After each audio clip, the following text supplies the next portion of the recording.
What countries in the world are most eager for people to flee? You'd never guess that the #1 country has a quarter of its population emigrating. First, let's talk about the country least eager to flee, Singapore. Less than 1% of its citizens plan to emigrate long-term. After all, its GDP per capita exceeds $70,000, its social welfare system is excellent, and its safety ranking among the top 3 globally is consistently high, making it unnecessary for people to leave. Next, from 5th to 1st is Venezuela. In the past decade, over 7 million people have fled, representing 20% of its population. At its peak, hyperinflation exceeded 1,000,000%. Its currency was practically worthless, and there were shortages of basic food and medicine exceeding 60%, making it difficult for ordinary people to even get a decent meal. 4th is Syria. Since 2011, over 13 million people have been displaced, representing 60% of its population. Years of war have destroyed over 70% of the country's infrastructure, and the unemployment rate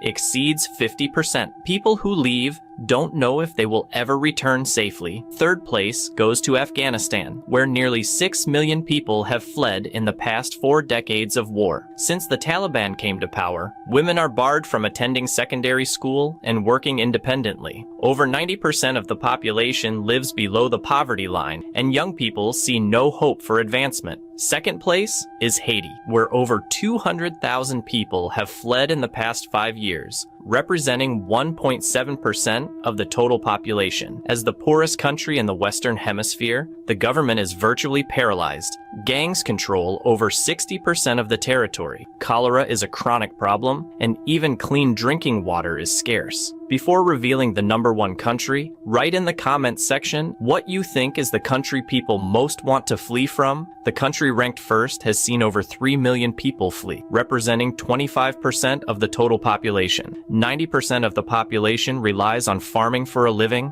and tribal conflicts stemming from arable land shortages persist year after year, leaving ordinary people struggling even for basic survival. This country is Burundi.